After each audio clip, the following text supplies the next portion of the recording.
Responsibility DMK minister ஆக்சுவலா implement பண்ணது யாருப்பா? நீங்க சொல்லுங்க. BJP and ADMK. நம்ம ரோஸ்ட் பிரதர்ஸான வானவல் பிரதர்ஸ் அண்ணன் வந்துட்டு என்ன கேட்குறாரு, ரொம்ப டேலண்டா பேசுற மாதிரி இம்ப்ளிமெண்ட் பண்ணது என்ன அப்படின்னு கேட்டாரு. எனக்கும் இம்ப்ளிமெண்ட்னா என்னன்னு எனக்கும் தெரியாது. நம்ம அவ்வளவு தூரம் இங்கிலீஷ்ல எல்லாம் பெரிய ஆளுகள்லாம் கிடையாது. அப்புறம் கூகுள்ல சர்ச் பண்ணதுக்கு அப்புறம் தான் தெரிஞ்சு நடைமுறைப்படுத்தினது யாரு அப்படின்னு. சரிங்க, நடைமுறைப்படுத்தினது உங்களுக்கு தெரியாம தான் இந்த வாக்குறுதி கொடுத்தீங்களா? முட்டை மந்திரமும் செங்கல் மந்திரம்லாம் சொன்னீங்களா? அப்படியே நீங்க வந்துட்டு இம்ப்ளிமெண்டே பண்ணது அவங்களாவே இருந்தாலும் அந்த கேள்வியை உதயநிதி அவர்கள்ட்ட கேட்கலாம். 5 வருஷ ஆட்சி காலத்துல என்னத்தை கலக்குனீங்க அப்படின்னு.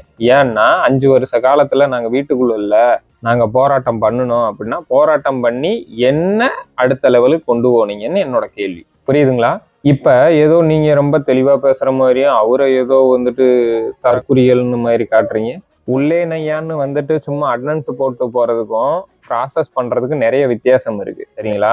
மக்களை ஏமாத்துறதுக்காக நீங்க அந்த உள்ளே நையா, முட்டை மந்திரம், செங்கல் ரகசியம்லாம் சொன்னது. ஒரு வேலை செய்யணும்னா அதை ப்ரொசீஜர் படி பண்றதுக்கு ஸ்டெப் பை ஸ்டெப்பா பண்ணணும். அந்த ப்ரொசீஜர் படி பண்றவங்க வந்துட்டு வெளியில வந்துட்டு நான் அதை பண்ணிடுவேன் இதை பண்ணிடுவேன் அப்படின்னு சொல்லவே மாட்டாங்க. அந்த வேலையை கம்ப்ளீட் பண்ணி காட்டணும். இது சாத்தியமா இல்லையான்னு தெரியல. அதுக்கான ப்ரொசீஜர் என்னவோ அதை நம்ம தமிழக முதலமைச்சர் விஜய் அவர்கள் பண்ணிக்கிட்டு இருப்பாரு. கண்டிப்பா இவ்வளவு தூரம் போராட்டம் நடந்துகிட்டு இருக்குதுங்கும் போது அவர் எந்த ஸ்டெப்பும் எடுக்காம இருக்க மாட்டாரு. பொறுமையா வெயிட் பண்ணுங்க. உங்க கூட வந்தோடனே போராட்டம் பண்ணோடனே எல்லாம் மாறிடும் அப்படின்னு நினைச்சீங்கன்னா அதை விட பெரிய முட்டாள்தனம் வேற எதுவுமே கிடையாது. ஒரு சின்ன எடுத்துக்காட்டுக்கு நீங்க எல்லாம் யோசிச்சு பாருங்க. நம்மளோட லைஃப்ல சம்பந்தப்பட்ட ஒரு விஷயமா இருக்கும். நம்ம இதை பண்ணணும் அதை பண்ணணும்னு நினைப்போம், சொல்லுவோம். நடைமுறையில சாத்தியமான கிடைப்பு இல்லை. அதுக்கான போராட்டங்கள், அதுக்கான ஒரு உழைப்பு ரொம்ப கடினமா இருக்கணும். அதை யாரெல்லாம் அந்த உழைப்ப செஞ்சாங்களோ அவங்களுக்கு பலன் கிடைக்கும். வெளிப்படையா அந்த வாய் விட்டு நான் அதை பண்ணிடுவேன் இதை பண்ணிடுவேன் நான் அப்படி ஆகணும் இப்படி ஆகணும்னு சொல்லிக்கிட்டு இருக்கவங்க கடைசி வரைக்கும் அதே இடத்துலதான் இருப்பாங்க.